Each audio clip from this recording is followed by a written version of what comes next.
China's birth rates. This chart shows China's birth and death rate over the last 60 years. For most of it, births are high. But in 2022, China had more deaths than births. Schlatt TikTok taking over politics. Hey, how do you feel about the current socioeconomic climate in America? I think hamburgers and cheeseburgers work well with fries. True. Hey, how do you feel about the Fucking killed it. He's so right. I agree with that. There is nothing that's so good. What? Trans woman beats transphobic guy. Can you cover a positive trans story, please? No. Causing its population to decrease for the first time in 6 decades. Good luck, creepy cool. To get why this is such a big deal, consider this. China is the world's manufacturing superpower, and that's in large part because of its huge population. Nearly 30% of the country's economic output comes from manufacturing. Now here's China's population over the last 60 years. Even after losing almost 1 million people in 2022, its population is still about as big as it's ever been, 1.4 billion people. But that's projected to shrink by nearly half by the end of the century. Over the years, China's growth and policies have contributed to its population decline. Today, it's looking to reverse course, to keep its population steady. The problem is, it might be too late. In the 50s, under Mao, China experienced one of the most gruesome famines on record. 30 million people died. If we look at that on the birth and death rates chart, you'll see a big spike in deaths. At the same time, the birth rate dropped, causing the population to shrink. But as often happens with wars, famines, and other major crises, immediately after, there was a baby boom. Combined with global medical advances that decreased infant mortality rates, China's average family now had 6 children. The birth rate had skyrocketed, which the government saw as a big problem. The Chinese leadership realized the population was growing too fast and something needs to be done. The government came out with a policy. They called it later, longer, fewer. Later marriages, longer birth intervals, and fewer births. As a result, China's birth rate started trending down. But it wasn't low enough for China's leaders, and in 1980, they implemented the extreme one-child policy, which limited most families to 1 child. That policy was also backed up by very harsh measures. There were campaigns of sterilization, IUD insertion, and induced abortions. And while these campaigns began during the later, longer, fewer era, they were at their worst under the one-child policy, when China sterilized 20 million men and women and induced nearly 15 million abortions in a single year. But China had accomplished its goal. Population growth was under control. Except, as China would soon realize, these restrictive policies worked a little too well. In order for any population to stay the same size in the long run, each couple needs to have, on average, 2.1 children. This is called the replacement rate. The idea is that 1 child replaces 1 parent, and that 0.1 makes up for children who die before they become adults. Isn't sex education the most effective birth control? No, the most effective birth control is development. That's it. That's literally it. Most effective way to just reduce birth rates is by 1, not having any immigration, and 2, just massive development. Look at Japan. That's it. Xenophobic immigration policies paired up with like massive amounts of development will immediately eviscerate your birth rate if that's something that you want to do.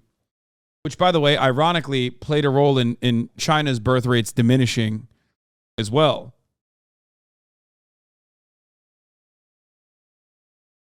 But China... What else? I mean, there's some other shit too, like fucking making it super expensive, child rearing, child development being super expensive, not having a lot of opportunities, not having a lot of free time in your workplace, not having any like economic, not having any like having a gigantic economic burden, making the cost of living expensive. Reddit, that's a good one. True. Hentai and anime, that's another good one as well. For sure. Has had a fertility rate that's far below 2 for over 3 decades. To bring that up, in 2016, China finally ended the one-child policy. And after briefly trying out a three-child policy, in 2021, they finally let families have as many children as they'd like. But it hasn't worked.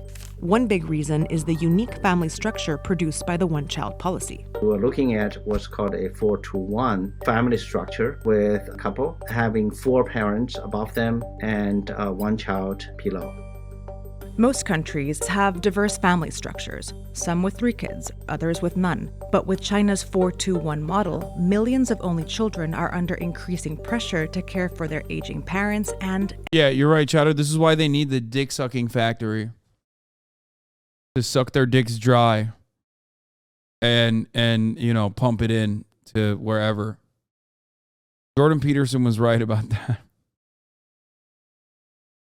Elderly grandparents, and this can make having multiple children even harder, especially as the cost of living keeps rising.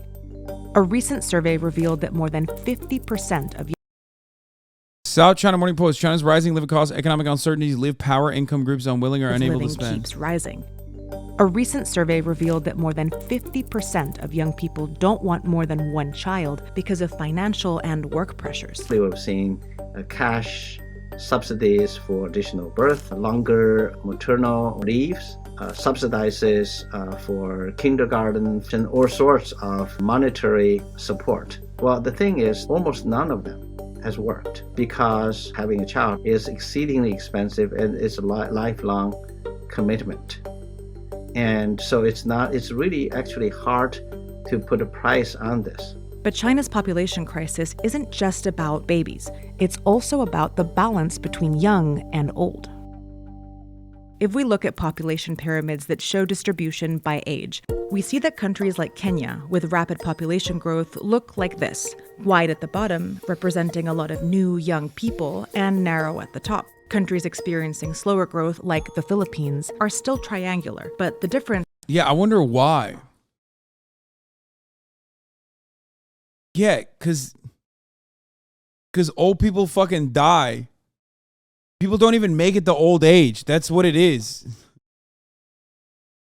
Like that's it. That's it. When you're not a developed nation, purposely kept behind by colonial superpowers, you just, you know, and you have a lot of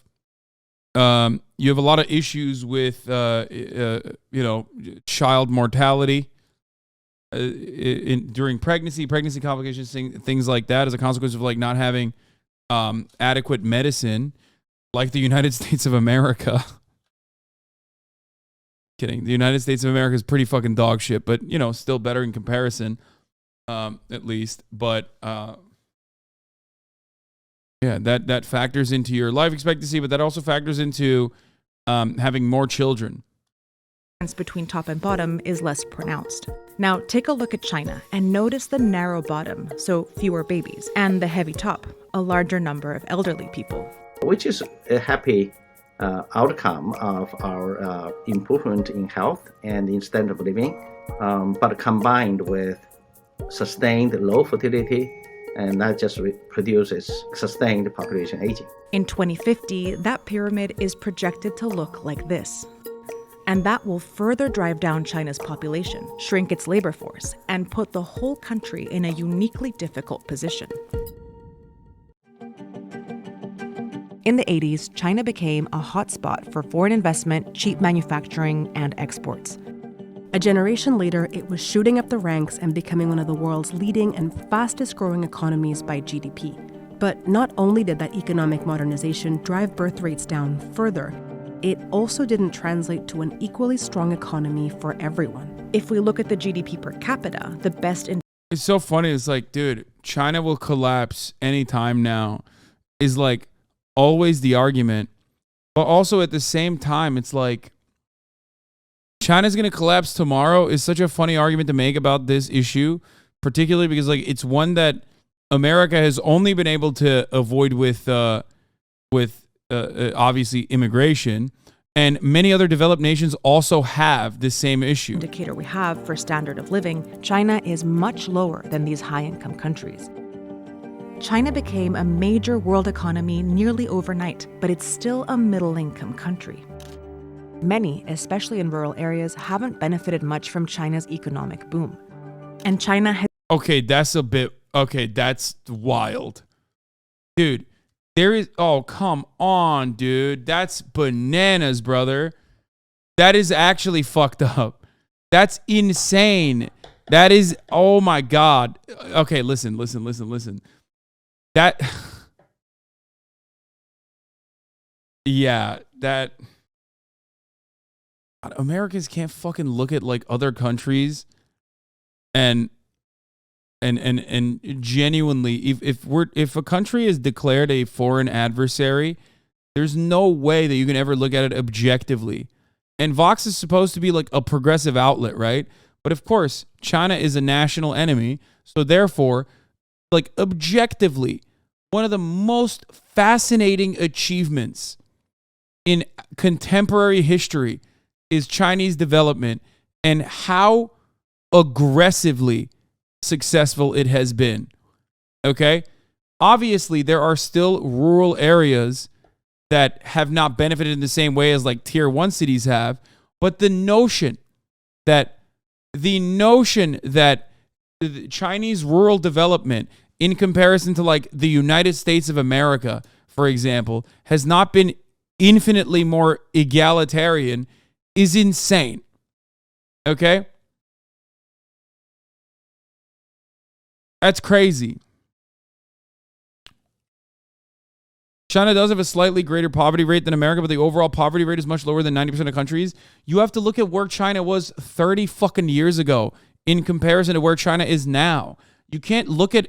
This is a really, really annoying part of like doing any kind of political analysis that people engage in, where they refuse to look at how fast development has occurred and how evenly that development has occurred, and then compare it to another country that's like even comparable. America has been stagnant for a very long time, with our birth rates also declining. Now, of course, the only way that America has been able to deal with the declining birth rate is by literally immigration. That's number one, okay? But it's like irresponsible almost to look at what...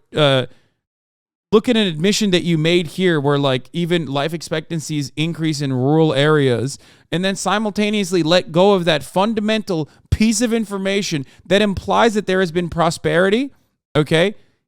Not in the same as like obviously rural areas of China are not fucking a tier 1 city. You know what I mean? It's like not everywhere looks like Shenzhen or whatever. But that still doesn't matter. There's been a dramatic improvement on the quality of life in rural areas in China, in comparison to like an unimaginable development in comparison to like fucking Alabama. Exactly. What the fuck? That doesn't mean that like poverty has been completely eviscerated, but you have to compare it. You have to compare it to where China was 30 fucking years ago.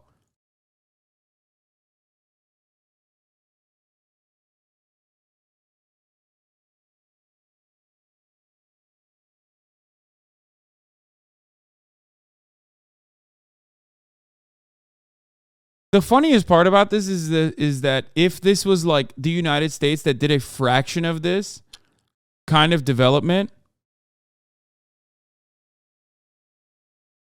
according to the World Bank, more than 850 million Chinese people have been lifted out of extreme poverty. China's poverty rate fell from 88% in 1981 to 0.7% in 2015. The Western world loves looking at the USSR, okay, and taking advantage of the USSR's like many benefits, okay, and significant burden like in World War II, and then claiming it for themselves. Just like the Western world loves looking at China and Chinese development and only talk about how global poverty has been lifted dramatically on the planet exclusively in fucking China, like almost entirely in China. Remove China from the equation of extreme poverty globally, and obviously if you rate adjust it one more time to like an actual rate of extreme poverty and not change it, you will get a very different picture. The fuck? How influencers cover up crimes against humanity? What? The Uyghur influencers portray their homeland in Xinjiang as an idyllic and prosperous. However, numerous incredible reports, ongoing crimes. Wait, what?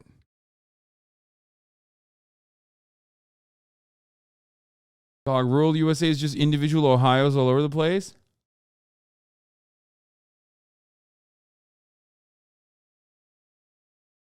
Japan has been stagnating for almost 30 years now. It's an idiotic comparison to China. Japan modernized much earlier than China. Yeah.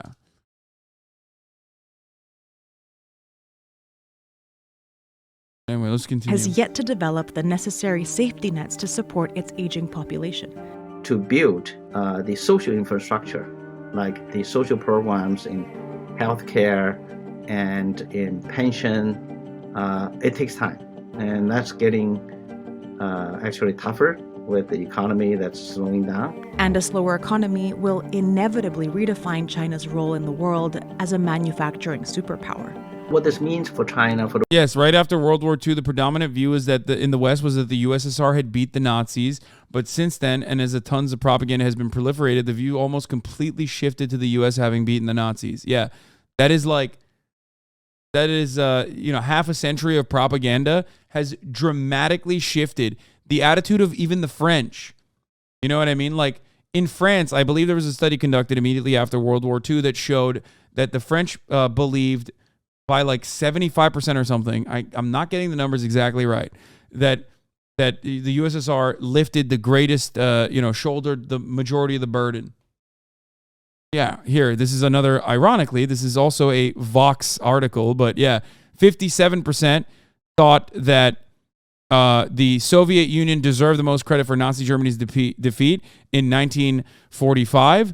Now, in 2004, 58% believe that America deserves it.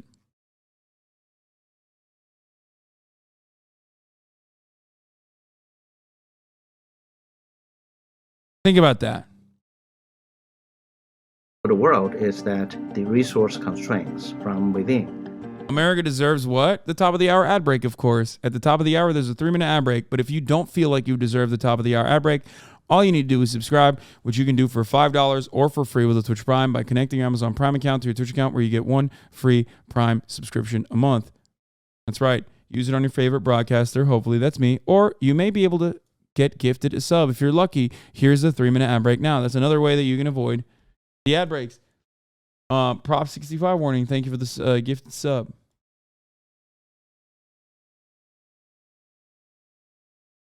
Would also constrain the Chinese ambition and its global reach. In some ways, China isn't alone. A lot of Asian and European countries are experiencing population declines too. What makes China different is how fast this all has happened. It was only 40 years ago that China started leveraging its booming population to become an economic superpower. When you mention China, you should also mention the Tiananmen Square massacre, if you dare. What? If you dare? I don't give a shit. Kev Rhino, thank you for the 5 gifted subs. Trying to stem population growth. He said, if you dare. Now that China's population growth is officially over, China may have to rethink its future, not just as a global superpower, but for its citizens at home, too.